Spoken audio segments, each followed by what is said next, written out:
ప్రభునందు ప్రియమైనటువంటి మేల్కొలుపు ప్రార్థన వీక్షకులందరికీ వందనాలు, శుభోదయపు శుభాకాంక్షలు తెలియజేస్తూ మీ ముందుకు వస్తున్నాం. దేవుని యొక్క సేవకుడిగా, దేవుని యొక్క రాయబారిగా మిమ్మల్ని అందరినీ కూడా మిమ్మల్ని అందరినీ కూడా మేల్కొలుపులో నిలబెట్టుట, మిమ్మల్ని అందరినీ కూడా ఈ మేల్కొలుపులో దీవెనకరంగా మార్చుట మా యొక్క ఉద్దేశము, మా యొక్క దర్శనమై ఉంది. కాబట్టి ఈ మేల్కొలుపు ప్రార్థనను ఆసక్తితో వీక్షిస్తున్నటువంటి ప్రతి ఒక్కరి జీవితాల్లో దేవుడు అద్భుతమైన కార్యాలు చేయడానికి ఒక చక్కటి ప్రణాళికను సిద్ధపరిచాడు. మరి త్వరలోనే మీరు అద్భుతమైన కార్యాలు మీ జీవితాల్లో చూడబోతున్నారు. ఆమేన్. కాబట్టి ప్రియ సహోదరుడా, సహోదరి, ఎందుకు ఈ మేల్కొలుపు ప్రార్థన, ఎందుకు ఈ ఉదయకాల ప్రార్థన మరి ప్రయాసతోనూ భారపూరితంగా ముందుకు తీసుకుని వస్తున్నాం. ఈ మధ్యకాలంలో ఒక దైవజనులు మాట్లాడినటువంటి మాటలు నేను విన్నాను. ఏమిటి ఆ మాటలు అంటే, ఈ క్రైస్తవ్యం మీద జరుగుతున్నటువంటి దాడులు గురించి ప్రతి సంవత్సరం ఒక ఆర్టికల్ రిలీజ్ అవుతుందని ఎడ్వర్డ్ విలియమ్స్ గారు తన యొక్క ప్రసంగంలో మరి ప్రస్తావించారు. ఆ యొక్క మాటలు విన్నప్పుడు నాకు నిజముగా మరి మనం ఎంత మేల్కొలుపుతో ఉండాలి, ఎంత భారంతో ప్రార్థన చేయాలని అనిపించింది. ఎందుకంటే ప్రపంచంలో క్రైస్తవుల మీద జరుగుతున్నటువంటి దాడులు, మారణకాండలు, మరి ఊచకోతలు, దాడులు ఇవన్నీ కూడా గమనిస్తే గనక మరి టాప్ 50లో మన దేశము ఇదివరకు ఉండేది కాదట. కానీ గత 5 సంవత్సరాల నుండి గమనించినట్లయితే మన యొక్క దేశము మరి టాప్ 20లో, 14లో, అలాగే 10లో అలాగ మరి మన యొక్క ర్యాంకు పెరుగుతూ వస్తుందని వారు చక్కటి సందేశాన్ని లేదా సమాచారాన్ని ఇచ్చారు. రాబోయే కాలానికి అంటే ఇంకొక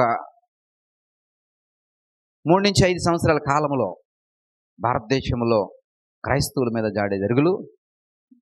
మీద జరిగేటువంటి దాడులు చాలా భయంకరంగా ఉంటాయని, దీన్ని బట్టి భారతదేశము ప్రథమ స్థానంలో ఉంటుందని, అంటే క్రైస్తవులు మీద జరిగేటువంటి దాడుల్లో భారతదేశము ప్రథమ స్థానంలో ఉంటుందని ఇంత చక్కటి విశ్లేషణ వారు ఇచ్చారు.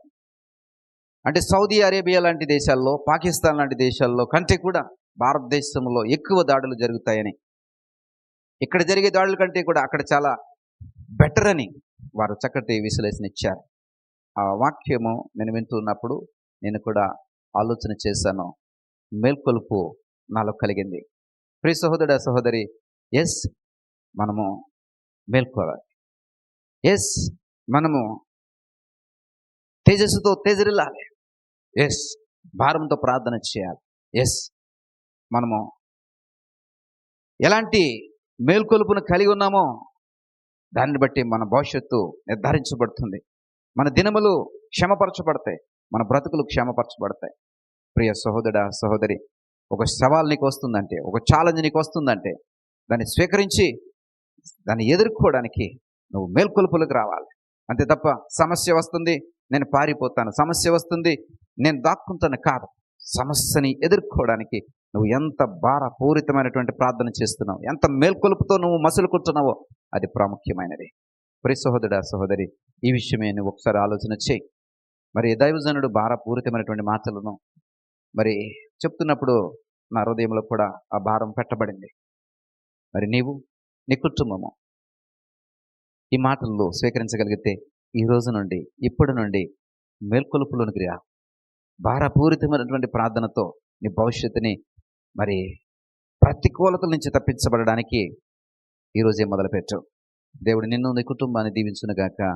మీ కొరకు వచ్చిన ప్రార్థన చేస్తా. దయగల తండ్రి, కృపగలను దేవా, మాకు ఇచ్చినటువంటి సమయాన్ని బట్టి మీకు స్తోత్రాలు. అవునయ్యా, రాబోయే దినాల్లో ఆ దేశంలో జరగబోయేటటువంటి దాడులు, ఇదిగోనైనా ఇబ్బందులు, ఇరుకైన పరిస్థితులు మరి నేను చాలా దారుణంగా ఉంటాయని ఇదిగోనైనా అనేక విశ్లేషణలు తెలియచేస్తూ ఉండగా నీ యొక్క రాయబారులుగా ఇదిగో ప్రభా నీ యొక్క జనాంగమును మేల్కొలుపుతున్నాం. నీ జనాంగములో ఇదిగో నేను ఉజ్జీవం నింపుతూ ఉన్నాం. ఈ జనాంగాన్ని ఇదిగోనైనా పిలుపునిచ్చి ఆహ్వానిస్తూ ఉన్నామయ్యా, ఈ మేల్కొల్పులోకి రండి అని.